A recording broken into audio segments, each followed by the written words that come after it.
Salut tout le monde, on est dans une nouvelle vidéo du lundi du confiné. Alors le lundi du confiné, en fait il n'y a pas encore vraiment de nom stable et tout ça. Et cette vidéo, je sais même pas de quoi je vais vous parler.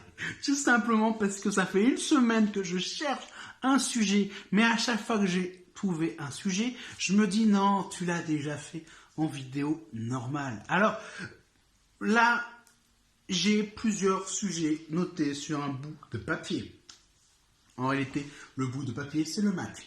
Alors, la chose qui revient le plus souvent, les gens ont toujours la même chose, c'est comment on fait quand on est confiné, parce qu'on est en mode stress ultime, on est en mode je ne sais pas comment faire, je ne sais pas comment m'en sortir. Alors, il y a deux solutions. Première solution, on explose. Deuxième solution, on anticipe le fait qu'on explose. Donc, évidemment, vous allez vous sentir un peu frustré. Vous serez comme ça tout le temps. Ouh là là, mais je connais ça. Ouh là là, je vais exploser. Oh non, non, il ne faut pas exploser. Je suis plus fort que ça. Ou troisième solution, vous trouvez des solutions de contournement pour pouvoir éviter d'exploser. Alors, c'est quoi une méthode de contournement ? Les méthodes de contournement, en général, c'est pas trop compliqué. On va chercher c'est quoi la définition. Alors, méthode de contournement psycholo.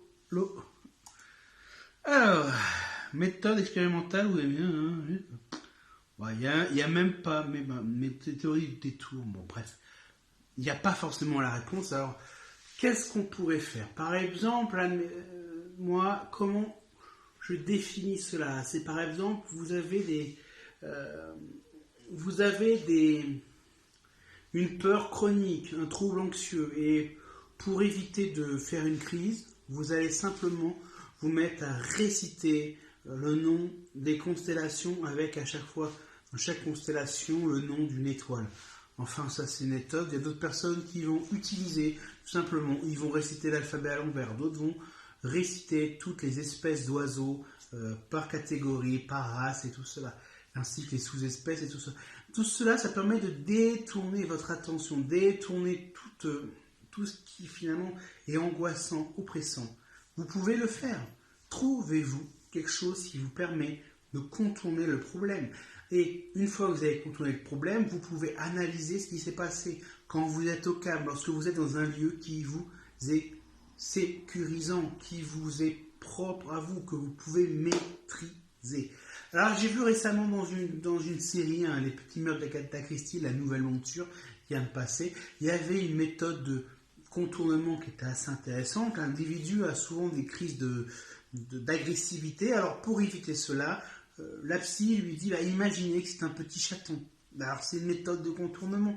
Alors, certains psychologues vous diront que c'est pas vraiment ça une méthode de contournement, mais moi, j'aime bien dire que c'est ça une méthode de contournement, c'est quand vous allez contourner un problème pour éviter d'arriver en fait à un état qui finalement vous déplaît, parce que vous vous sentez coupable après, vous vous sentez pas bien. Et ça vous permet du coup d'avancer un peu, mais sans pour autant buter à l'endroit qui vous pose problème.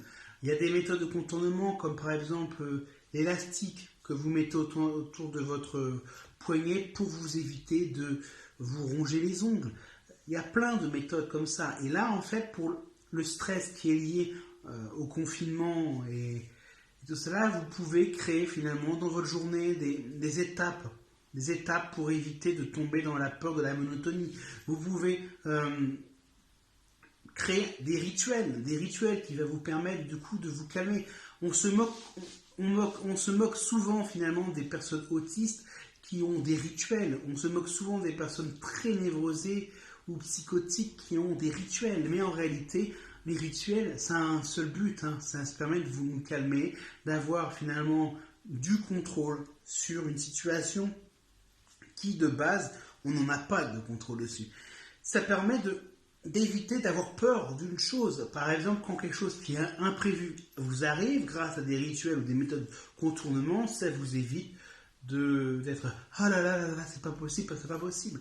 Et ça permet aussi de ne pas se retrouver submergé par plusieurs émotions négatives.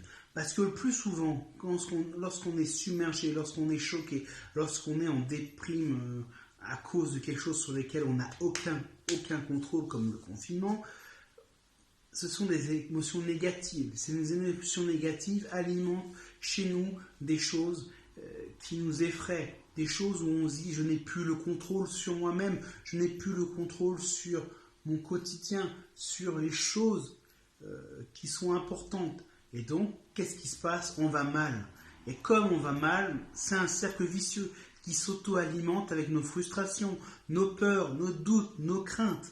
Et tout cela font que, au final, on a du mal à s'en sortir. On a l'impression qu'on se noie peu à peu, un peu comme dans la chanson de Kyo, et sans s'arrêter, le niveau monte. Et c'est ça en fait. Trouvez des méthodes de contournement. Créez-vous des petits rituels. Il y a une vidéo, il n'y a pas très longtemps, quelques semaines, où je vous avais dit qu'il fallait continuer à se créer des rituels pour garder un rythme de vie, pour continuer à faire quelque chose. Si vous vous ennuyez vraiment, trouvez-vous des passions. Mettez à profit cette rupture avec votre quotidien habituel très actif pour faire quelque chose de nouveau. Si vous vous mettez à regarder beaucoup de séries du jour au lendemain, pourquoi pas se mettre à faire un blog? Ou simplement, si vous aimez bien la mode, que vous aimez bien fouiner sur Internet et que vous regardez beaucoup de séries, beaucoup de films, inscrivez-vous sur Sporten. Alors Sporten, je ne sais pas si ça se prononce comme ça, c'est un site où on référence tous les objets, les vêtements, tous les accessoires qu'on peut voir dans des séries, dans des clips, sur Instagram, dans des pubs et tout cela. Et ça va vous permettre en plus de vous faire quelques petits sous. Et pourquoi pas, si vous voulez vraiment écrire sur des blogs ou bloguer, n'hésitez pas à créer un blog ou rejoindre un blog qui existe. Je recrute sans cesse sur Direct Actu. Évidemment, je ne peux pas embaucher, mais je ne peux pas embaucher de manière rémunératrice, mais je vous promets de vous mettre toujours en avant quand il y a des bons plans et tout ça. Ça, c'est une annonce qui est ouverte, elle continue. Il suffit d'être motivé, d'écrire un minimum par mois et c'est bon. Alors, vraiment, mettez à profit ce temps. Ne voyez pas le verre à moitié vide, mais à moitié plein. Lorsque vous avez l'impression que la situation vous échappe, en réalité, elle vous échappe parce que tout simplement, votre quotidien est déstructuré par rapport à d'habitude. Et l'intelligence, finalement, c'est ce qu'on dit en psychologie, développement psychologique collectif, c'est la capacité à s'habituer à une situation nouvelle et imprévue. C'est ça, c'est l'adaptivité. L'adaptivité fait partie des traits caractéristiques de l'intelligence. Donc, je vous dis toutes et à toutes une très très bonne journée. C'était Julien du blog lemecquipasse.fr.